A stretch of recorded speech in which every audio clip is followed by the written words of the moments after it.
Hola seguidores de NeuroTakeaway, hoy vamos a revelar el diagnóstico del sexto NeuroQuiz que presentamos la semana pasada y el diagnóstico es HEMS, que es una entidad recientemente descrita cuya sigla significa hipomielinización de las estructuras que se mielinizan tempranamente. Bueno, ¿y para qué sirve la mielina?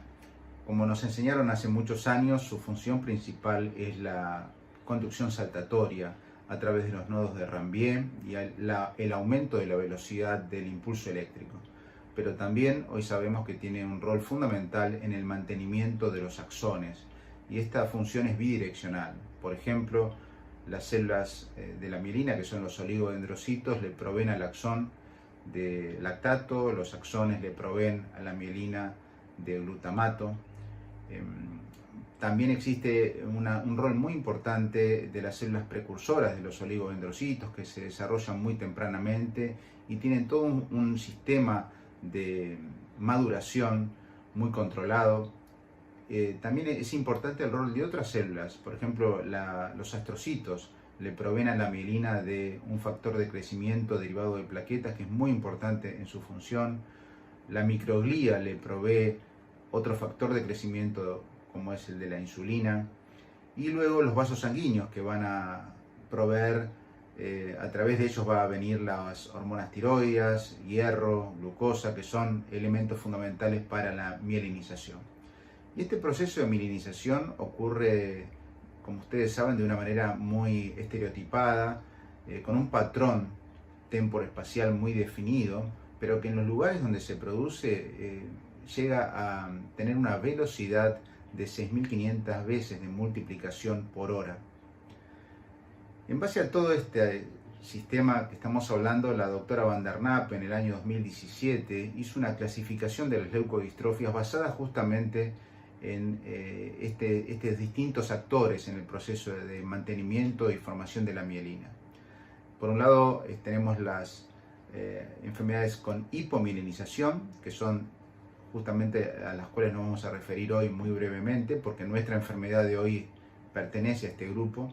Están las alteraciones de la vacuolización de la mielina, que tienen que ver con muchas enfermedades mitocondriales, por ejemplo. Están las alteraciones desmielinizantes, que son aquellas enfermedades donde la mielina se produce bien y luego se produce una alteración, como puede ser la leucodistrofia metacromática, por ejemplo. Están las alteraciones que se llaman leucoaxonopatías, son esas enfermedades que afectan primariamente al axón o a las neuronas y secundariamente a la mielina. Por ejemplo, la enfermedad podría ser la lipofucsinosis, un ejemplo. Luego están las astrocitopatías, por ejemplo la enfermedad de Alexander, que sería el paradigma de este tipo de enfermedades que afectan también a la sustancia blanca. Después están las microgliopatías, como por ejemplo la leucoencefalopatía hereditaria difusa con esferoides neuroaxonales, producida por un factor de alteración de las colonias que típicamente representa una alteración de la microglía. Y finalmente las alteraciones vasculares, por ejemplo CADASIL, CARASIL, CARASAL, que son todas alteraciones que pueden producir también enfermedad de la sustancia blanca. El profesor Paul Fleischig, que era un neuropatólogo y psiquiatra en Leipzig, Alemania, en el año 1920 describió el proceso de mielinización en preparados anatómicos de embriones, de fetos, mejor dicho, y de infantes, donde demostró que este proceso era muy predecible, muy estereotipado, con un patrón temporoespacial característico, en donde la evolución iba siempre de caudal a rostral, de dorsal a ventral y del centro a la periferia. Y esto puede ser visualizado hoy en día perfectamente bien por resonancia magnética, tanto en las secuencias T1 como T2. Recordemos que la mielina al comienzo se produce como un arrollamiento de membranas de oligodendrocitos alrededor de los axones en una manera un poco laxa y luego se va compactando progresivamente hasta llegar a la mielina madura, perdiendo el agua básicamente y con un componente predominante de lípidos. La resonancia magnética es muy sensible para ver el contenido de agua y por lo tanto en T1, a medida que se produce el proceso de mielinización, vamos a ver una señal cada vez más hiperintensa por el componente lipídico en la sustancia blanca, y en T2 al revés, una señal cada vez más hipointensa. Este proceso va desde el nacimiento, incluso comienza antes del nacimiento, hasta los 2 años aproximadamente, donde termina en la mayoría del cerebro. También es importante recordar que en la secuencia T1 la mielinización termina en resonancia más o menos a los 9 a 10 meses, o sea, la secuencia T1 es más sensible para la presencia de mielina laxa que la secuencia T2. Bueno, tenemos que tener en claro algunos conceptos sobre la mielinización. Por un lado tenemos la hipomielinización o hipomielinización primaria, al cual corresponde el grupo 1 de la clasificación de Van der Napp y al cual pertenece la enfermedad HEMS, de la cual estamos hablando hoy. Esto se refiere a un déficit permanente y significativo en el depósito de mielina. Por lo tanto, hay que tener mucho cuidado, especialmente en el primer año de vida, en hacer este diagnóstico. Se recomienda tener 2 resonancias separadas al menos por 6 meses, en donde no se muestren cambios para establecer este diagnóstico. Esto no quiere decir que en el primer año de vida, si uno tiene el cuadro clínico adecuado, el contexto es muy importante y encuentra un patrón de hipomielinización, no pueda sospechar cierta entidad y realizar la pesquisa genética lo antes posible. Por otro lado, tenemos el concepto de hipomielinización secundaria, que es aquella alteración que se produce en la mielina secundaria a un desorden neuronoxonal. El ejemplo sería la lipofuncinosis neuronal ceroidea. Básicamente aquí lo que se produce es una degeneración de la mielina por esa interrelación axón-mielina de la cual hablamos al principio. Después está el concepto de retraso de la mielinización, que es muy inespecífico. Hay muchas entidades y muchas alteraciones que pueden producir esto, desde la desnutrición hasta enfermedades severas sistémicas. Después se realiza el catch-up tardío y por eso tenemos que tener mucho cuidado en confundir este diagnóstico con la hipomielinización primaria. Y finalmente está el concepto de mielinización incompleta. Hay algunas regiones, las regiones periatriales, las regiones subcorticales, frontotemporales, que pueden demorar hasta la segunda década incluso. Por lo tanto, son áreas que si se encuentran todavía no mielinizadas no aplican para el concepto de hipomielinización. No son significativas y son esperables en cierto aspecto hasta la segunda década. Y yendo a hablar específicamente de hipomielinización, existen grados que pueden ser determinados por resonancia magnética. Podemos tener formas leves, moderadas o severas. En todas estas formas hay una hiperintensidad anormal en T2, es decir, no hay depósito de mielina suficiente y esto es la base para el diagnóstico. Pero en la secuencia T1 tenemos formas con hipointensidad, que son las formas severas, formas con isointensidad, que son las moderadas, y formas con hiperintensidad, que son las leves, son aquellas en las cuales en T1 se ve mielina. Dos conceptos importantes es que el grado de hipomielinización por resonancia no se correlaciona demasiado bien con el estado clínico del paciente tomado globalmente. Ahora, para una misma enfermedad, sí, esta estimación del grado sí se correlaciona con el deterioro neurológico. Con respecto a la etiología de la hipomielinización, se ha producido un enorme avance en estos últimos años. Hasta el 2011 aproximadamente, prácticamente la mitad de los cuadros quedaban sin diagnóstico etiológico. No se sabía cuáles eran las causas. Básicamente se conocían un par de proteínas estructurales, la proteína básica de la mielina y la proteína proteolipídica. Sin embargo, a partir de los estudios genéticos se han detectado muchísimas otras causas.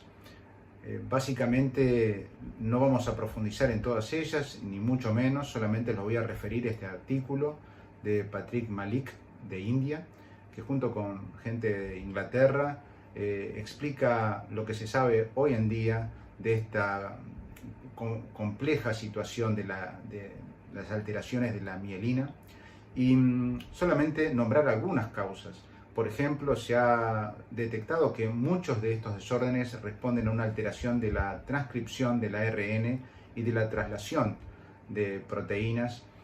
También hay alteraciones de ciertas proteínas de la unión, de las conexinas. Existen alteraciones, por ejemplo, de las mitocondrias, otras proteínas estructurales, además de las nombradas, como las tubulinas o los mismos filamentos de cadena liviana, alteraciones lisosomales que por supuesto tienen que ver con la producción de lípidos. En fin, es muy complejo y lo vamos a dejar para otro video. Aquí vamos a mostrar las dos causas más frecuentes de hipomielinización.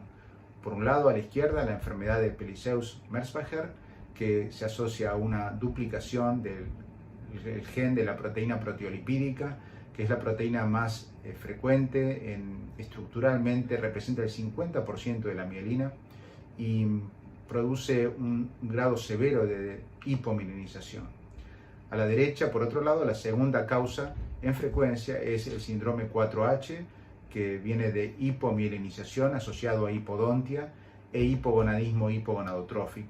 Se produce por una mutación del gen de la polimerasa R3A o R3B y tiene algunas características peculiares en resonancia, como la preservación de la mielinización de las radiaciones ópticas, de los tálamos ventrolaterales, también preservación de los lemniscos medios en el tronco, y se asocia a atrofia cortical cerebelosa. Y aquí quiero hacer una digresión histórica que me parece muy interesante.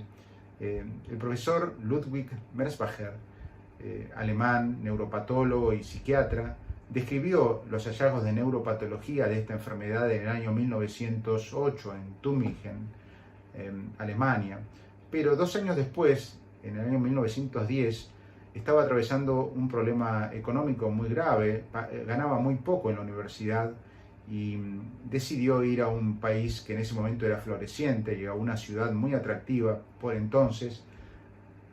Vino a Buenos Aires, Argentina, y fue nombrado director del Hospicio de las Mercedes, hoy Hospital Borda. Desarrolló su carrera a partir de allí, sobre todo se dedicó muchísimo al estudio de la glía, específicamente de la microglía. Se unió al profesor Jacob, que ya estaba trabajando por estos lados, y murió en Buenos Aires en el año 1942. Bueno, vamos a decir 2 palabras de la enfermedad HEMS.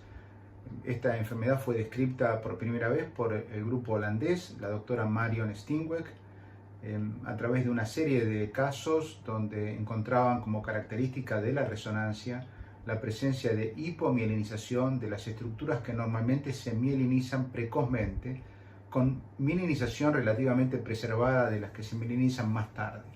Este patrón tan peculiar, años más tarde se descubre que se produce por una alteración genética del splicing alternativo del gen de la proteína proteolipídica. Ustedes saben que normalmente este gen produce tanto la proteína proteolipídica como la isoforma DM20, que es muy importante en el desarrollo precoz inicial de la mielina, y a través de esta alteración genética se da un desbalance entre estas dos isoformas. Es muy importante este concepto genético porque muchas veces este tipo de alteraciones no se descubre en los paneles de secuenciación exómica global o de los paneles de Next Generation. Entonces hay que hacer pruebas específicas para ir a buscarlo, y entonces las alteraciones imagenológicas son muy importantes para sugerir el diagnóstico. Desde el punto de vista clínico se parece bastante a otras alteraciones de hipomielinización. Hay deterioro, retraso del desarrollo psicomotor, hay ataxia, hay nistagmus, especialmente pendular, y hay un relativo respeto de la cognición y muy raramente epilepsia, es muy infrecuente. Por otro lado, es importante también saber que esto normalmente comienza no en el nacimiento, sino durante la lactancia, y después se va evolucionando de una manera no demasiado dramática.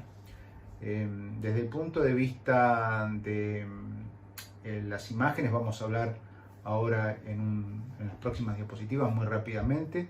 Y finalmente, con respecto a algo muy importante, que es la evolución en las imágenes, a diferencia de otras entidades, se considera que puede haber cambios en la característica de las imágenes, puede haber mielinización parcial de algunas de las áreas que estaban hipomielinizadas, y puede haber cierto compromiso de áreas que antes estaban bien mielinizadas.